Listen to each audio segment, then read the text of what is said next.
तो जो आपको साइंस की बुक में जो आपका चैप्टर 10 है उसका नाम है लाइट रिफ्लेक्शन एंड रिफ्रैक्शन। ठीक है, तो इसमें जो है इस चैप्टर में हम दो चीज़ों के बारे में पढ़ते हैं। एक तो होते हैं स्फेरिकल मिरर्स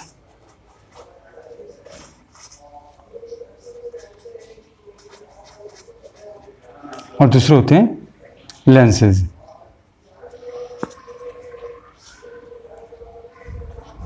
तो अभी हम बात करेंगे केवल स्फेरिकल मिरर्स के बारे में।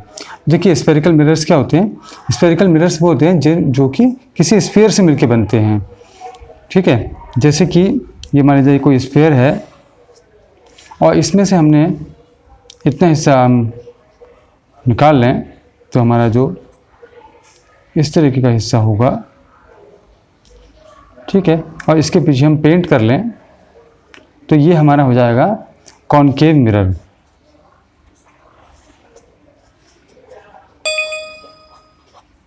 ये हो जाएगा हमारा कॉनकेव मिरर, क्योंकि हमने इसके एक तरफ पेंट किया है, इस तरफ को। अगर आपने अभी तक चैनल को सब्सक्राइब नहीं किया है तो इसे सब्सक्राइब कर लें, लाइक करें और अपने दोस्तों के साथ शेयर ज़रूर करें। ठीक है, और अगर ऐसा ही स्फीयर हो, दूसरा एक और एग्जांपल लें और उसको हम इस तरीके से काट लें तो हमारा एक इस तरह से एक शेप बन जाएगा। और ये और इसके हम इस हिस्से में पेंट कर लें तो हमारा जो ये वाला मिरर बनेगा इसको बोलेंगे हम कॉन्वेक्स मिरर। ठीक है, अब हम बात करते हैं, ये तो हो गया हमारा कॉनकेव मिरर, ये हो गया हमारा कॉन्वेक्स मिरर। ठीक है, और आप ये ध्यान रखेंगे कि हमेशा जब भी लाइट रेज आएंगी वो इस साइड से आएंगी, नहीं लेफ्ट साइड से आएंगे रेज। आप इस तरह का इमेजिनेशन करेंगे, इससे क्या होता है कि हमको सोचने समझने में आसानी रहती है। अगर हम एक ही तरफ से इस पूरे चैप्टर में आपकी क्लास 10 में जो लाइट रेज होंगी हमेशा लेफ्ट साइड से राइट को आ रही होंगी, यानी इस तरफ से आ रही होंगी और इस तरफ को हम पेंट करेंगे। इससे हमें समझने में आसानी मिलती है कि इसको कॉन्सेप्ट को समझने में ईजी रहता है। अब हम बात करते हैं कुछ टर्म्स की, वो क्या क्या होते हैं। अब देखिए बच्चों, ये कॉनकेव मिरर है, ये इसका प्रिंसिपल एक्सिस है और ये है हमारा पोल। और ये क्योंकि कॉनकेव मिरर है तो इसका सी इस तरफ को होगा, क्योंकि ये इस तरफ को स्फीयर बनाएगा। तो हम यहाँ मानते हैं कि सी लगभग यहाँ कहीं है। तो देखिए सी से यानी कि पी से डिस्टेंस नापी जाएगी, कोई भी दूरी होगी तो पी से नापी जाएगी, चाहे आगे की तरफ हो, फ्रंट में हो, या चाहे पीछे की तरफ हो। तो पी से लेके सी तक की जो दूरी है उसको हम क्या बोलते हैं, यानी कि पी सी, ये हो गया हमारा रेडियस ऑफ कर्वेचर।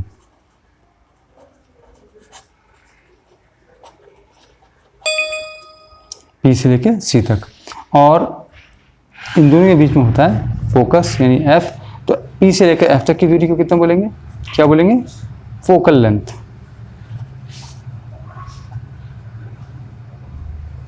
तो पी से लेकर एफ तक की दूरी हो गई फोकल लेंथ। ऐसे एक टर्म आता है रियल इमेज, रियल या वर्चुअल इमेज। तो आइए समझते हैं इसको क्या है। देखिए हम पहले मिरर की बात कर रहे हैं, तो कॉनकेव मिरर का एग्जांपल लेते हैं। अभी कॉनकेव मिरर है और ये है इसका प्रिंसिपल एक्सिस। ठीक है, तो कॉनकेव मिरर में ऑब्जेक्ट यानी कि ये कोई वस्तु है, ये यहाँ रखी होगी, इसका नाम है ए और बी। ये लेफ्ट साइड में ही रखी मानी जाती है और यहाँ से लाइट रेज आएंगी। तो अगर इसकी इमेज जिन कंडीशंस में ये कॉनकेव मिरर है, तो ध्यान रखिएगा कि इसकी 6 कंडीशंस होती हैं, 6 केसेस हैं इमेज बनने के, और उनमें से 5 केसेस में, 6 में से 5 केसेस में इस जो ऑब्जेक्ट है ए बी, इसका जो इमेज है वो बनेगा लेफ्ट साइड में, यानी कि जिस तरफ ऑब्जेक्ट है इमेज भी उसी तरफ बनेगा। तो अगर ये ऑब्जेक्ट है और इमेज भी इसी तरफ बन रहा है, तो जिस तरफ ऑब्जेक्ट होता है और इमेज भी उसी तरफ बनता है, तो ऐसी जो इमेज होती है उसको बोलते हैं रियल इमेज। कहाँ बनती है, सेम साइड में। जिधर को ऑब्जेक्ट है उसी तरफ को बनता है तो बोलते हैं रियल इमेज। ठीक है, और ये मैं बता रहा हूँ आपको कॉनकेव मिरर का केस। और अगर ऑब्जेक्ट है यहाँ, अगर ऑब्जेक्ट है यहाँ और मान लिया जाए कि इसका जो इमेज है वो यहाँ ना बनकर और यहाँ कहीं बनता है, इसके पीछे बनता है, यानी कि मिरर के पीछे बनता है। ये मिरर है, यहाँ ऑब्जेक्ट है और ये इसका इमेज बन रहा है। तो अगर इसके पीछे बनता है यानी अपोजिट साइड है तो वो कहलाती है वर्चुअल इमेज।